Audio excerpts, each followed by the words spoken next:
semangatnya. Mana tahu semangatnya? Capek ya? Banget. Semangat ya. Ayo sekali lagi. Assalamualaikum warahmatullahi wabarakatuh. Waalaikumsalam warahmatullahi wabarakatuh. Apa kabar semuanya? Baik, baik, baik. Alhamdulillahirabbil alamin wa bihi nasta'inu ala umuri dunya waddin. Wassalatu wassalamu ala asrafil anbiya'i wal mursalin wa ala alihi wa sahbihi ajma'in. Rabbi shrah li sadri wa yassir li amri wahlul 'uqdatam min lisani yafqahu qawli. Amma ba'd. Puja-puji syukur kita kehadirat Allah yang telah memberikan rahmat. Berkat ridhonya kita dapat berkumpul di tempat yang insya Allah dimuliakan oleh Allah Subhanahu wa Ta'ala. Amin. Amin. Dan salawat serta salam tak lupa pula kita aturkan selalu, kita panjatkan selalu kepada junjungan kita Nabi besar Muhammad Sallallahu Alaihi Wasallam. Pertama-tama kami selaku dari manajemen Museum Sejarah Islam Transera Waterpark kepada yang terhormat Ibu Kepala Sekolah yaitu Ibu Hajah Siti Rokia SPD MM selaku dari Kepala Sekolah dari SMP Negeri 6 Cibitung Negeri 8 Cibitung, dan tanpa mengurangi rasa hormat kepada ibu-ibu dan bapak-bapak guru yang namanya tidak bisa kami sebutkan satu persatu, dan kepada siswa-siswi SMP Negeri 8 Cibitung yang kami cintai. Atas kehadirannya kami mengucapkan terima kasih dan selamat datang di Museum Sejarah Islam Transera Waterpark. Boleh tepuk tangan yang meriah. Iya. Nah, baru semangat nih. Gue suka semangat. Punya ini nggak? Punya yel-yel nggak?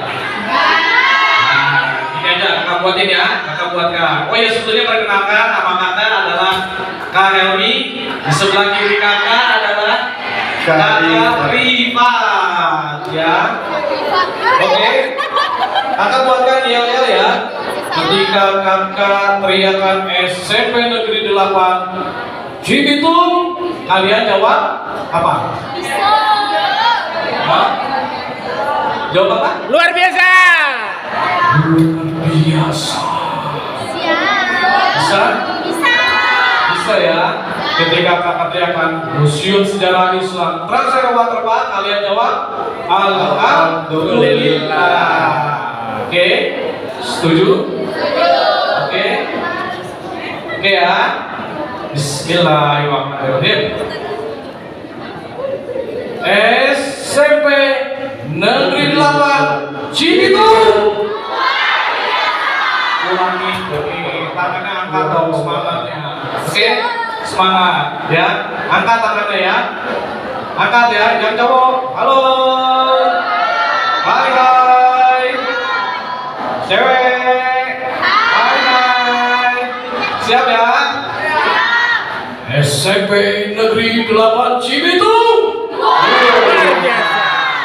SMP Negeri 8 Cibitung. Luar biasa. Museum Sejarah Islam Transera Waterpark. Alhamdulillah. Luar biasa, tepuk tangannya. Iya. Adik-adikku tercinta, semoga kedatangan kalian ke Museum Sejarah Islam Transera Waterpark bisa menambahkan, bisa mempererat tali silaturahmi di antara kita semua ya. dan bisa menambahkan wawasan serta menambah keilmuan ya, ilmu pengetahuan terutama mengenai sejarah Islam ya. Di sini ada yang non muslim? Ada. Oke. Siap ya. Jadi jangan berkecil hati ya bagi yang non muslim juga. Karena pengunjung kami di sini tidak semuanya muslim. Banyak juga yang non muslim ya. Contohnya ada dari Jepang ya, ada dari Tiongkok juga, dari Afrika, lahiran Yesus itu Yerusalem juga ada. Nah, karena kakak terangkan ya, kakak terangkan. Karena begini, barang-barang artefak, benda-benda bersejarah peninggalan Nabi Muhammad dan para sahabat, dan juga ada benda-benda lain sebelum Nabi Muhammad ya. Dengarkan. Ini merupakan Museum Sejarah Islam merupakan sarana edukasi yang sangat luar biasa dan langka ya. Karena apa? Semua benda-benda di Museum Sejarah Islam ini berasal dari negara Turki. Ya, jadi semua peninggalan para nabi itu aman tersimpan di negara Turki. Dan yang sangat luar biasanya di Asia Tenggara ini hanya ada 2 pemegang lisensi atau izin untuk memiliki dan memamerkan barang-barang artefak peninggalan Nabi Muhammad dan para sahabat, yaitu di Malaysia dan di Indonesia. Yang luar biasa Indonesia itu di Bekasi, di Transera Waterpark ya. Jadi kita untuk mempelajari sejarah, untuk mempelajari ya, untuk menuntut ilmu, untuk mengetahui, memperdalam keilmuan mengenai sejarah Islam. Adik-adik tidak perlu jauh-jauh, tidak perlu mahal beli tiket ke Turki, jauh. Dekat kita di sini, di Bekasi, di Transera Waterpark ya. Nggak perlu repot-repot ngurusi paspor. Subhanallah, alhamdulillah kita ada sekarang di Indonesia ini ada museum sejarah Islam yang mana memang tidak mudah untuk mendapatkan barang-barang tersebut ya. Adik-adikku, halo. Ya.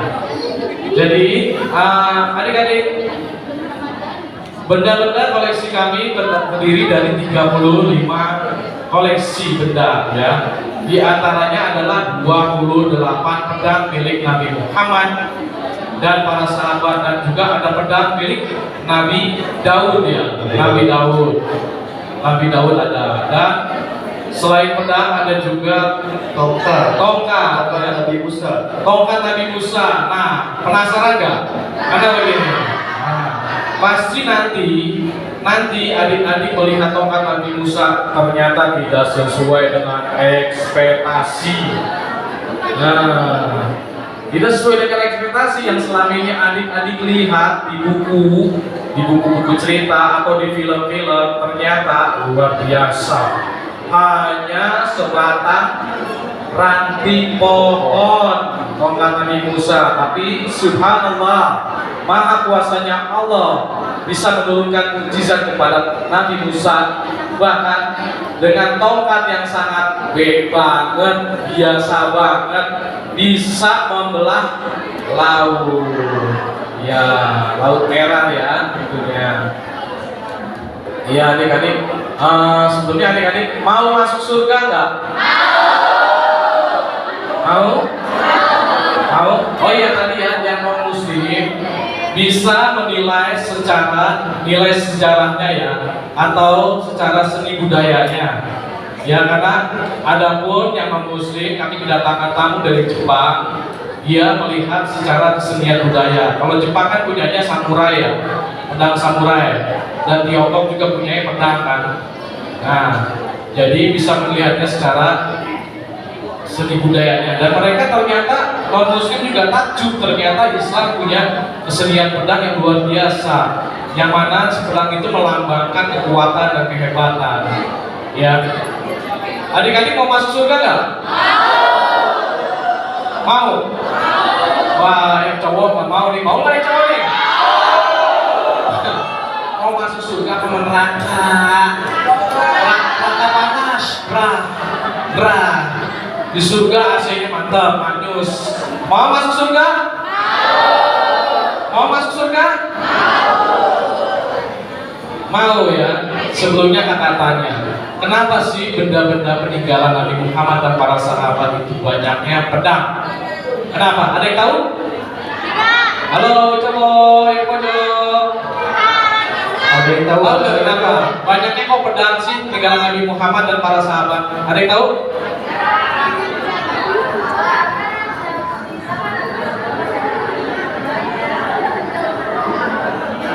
Ada yang tahu? Jawab apa? Ayo, berani dong. Ayo SMP bilang.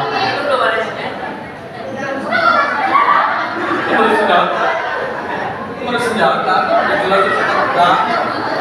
Nah, ini sih tahunya cuman senjatanya ini sih Free Fire, Mobile Legends. Harus tahu dong sejarahnya para nabi ya. Ya, keren-keren pedangnya, keren-keren. Nanti ada pedang yang panjangnya 1,5 meter ya Pak ya. Betul. Yang beratnya luar biasa. Nanti kalian boleh menyentuh, tapi hati-hati ya. Menyentuhnya hati-hati karena tajam. Kenapa tadi kata-katanya benda-benda peninggalan Nabi Muhammad dan para sahabat banyaknya itu pedang? Tadi ada yang menjawab apa tadi? Perang ya, karena terjadi peperangan. Kakak mau mengutip, mau masuk surga? Mau. Kakak mau mengutip sabda dari Rasulullah, ya. Yaitu bunyi al-jannatu tahta zilalis suyu, yang artinya sesungguhnya pintu-pintu surga itu di bawah naung pedang. Sesungguhnya pintu-pintu surga itu di bawah naungan pedang. Kenapa pedang? Kenapa harus pedang? Karena adik-adikku, pada zaman Rasulullah dan para sahabat masih hidup ketika itu ya zamannya. Maka mau bercerita nih. Planet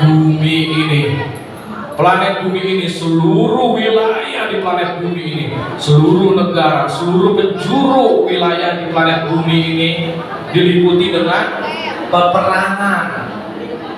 Di mana-mana terjadi perang. Maka dari itu, untuk mempertahankan diri, untuk berjuang, kalau mau masuk surga itu harus berjuang, berjihad, perang. Tapi tunggu dulu, perang sekarang sudah tidak ada lagi. Ya, ini keilmuan loh, adik-adik, dengar. Mau masuk surga? Perang sudah tidak ada lagi. Dan yang lebih menarik lagi, ada cerita ketika para sahabat berpulang dari perang. Perang telah selesai, capek, dah. Para sahabat pulang dari perang. Bagaimana kalimat? Ya, yang berbunyi Bismillahirrahmanirrahim. Raja'na minal jihadil asghari ila jihadil akbar. Artinya apa? Kita telah kembali dari jihad kecil menuju jihad yang paling besar, kata Rasulullah. Itu. Kita kembali dari jihad kecil menuju jihad besar. Pulang dari perang nih. Para sahabat kaget. Kita udah capek-capek perang. Ya Allah, udah capek-capek terluka-luka, sakit-sakit luar biasa. Ya, halo cowok. Halo, yang di pojok. Cowok. Para sahabat pulang, Rasul cuma bilang udah capek-capek berperang, udah sakit-sakitan, udah mengorbankan segalanya. Nabi Muhammad cuma bilang jihad kecil. Cemen, cuma jihad kecil katanya perang itu. Ada jihad yang lebih besar, jihad yang besar. Para sahabat kaget, kok jihad kecil? Kita udah capek ya Allah, udah terluka-luka. Lalu para sahabat bertanya pada Rasulullah. Para sahabat bertanya, qalu wa ma jihadil akbar ya Rasulullah? Lalu apakah dia termasuk jihad besar ya Allah? Ya Rasulullah. Lalu Apa jihad yang termasuk jihad besar? Ada yang tahu nggak? Ada yang tahu nggak? Para sahabat bertanya pada Rasulullah. Ada yang tahu? Rasulullah menjawab. Rasulullah menjawab qala jihadil qalb wa jihadin nafs. Apa artinya? Apa artinya? Ada yang tahu? Ada yang tahu? Jihad besar, ada yang tahu? Dengarkan ya, dengarkan ayo. Artinya itu jihad hati atau jihad melawan hawa nafsu. Kita nih, generasi kita sekarang nih lebih berat loh. Berperangnya lebih berat, yaitu melawan hawa nafsu, menahan diri. Ya, bisa melawan hawa nafsu? Halo yang cowok, bisa? Jihad besar adalah jihad melawan hawa nafsu. Dan mau masuk surga? Mau masuk surga? Ada jalannya nih, kakak kasih tipsnya. Mau masuk surga kan? Mau nih. Halo, mau masuk surga nggak? Nih, kakak kasih tahu caranya nih ya. Kakak mengutip dari sabda Rasulullah, yaitu Rasulullah bersabda,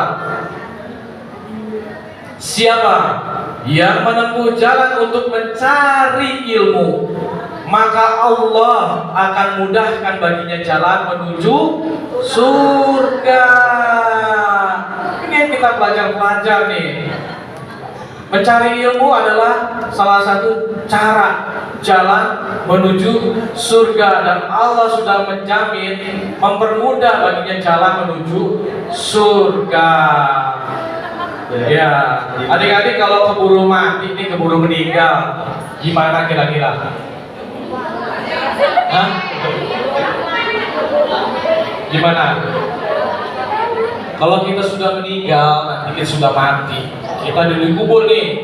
Halo, yang mau dikubur? Mau dikubur nggak? Mau masuk surga? Ya, kalau ketika kita nanti mati, kita meninggal, kita sudah dikubur, kita udah jadi tengkorak, kita sudah jadi bangkai, kita sudah jadi debu, kita sudah jadi tanah, maka amal ibadah manusia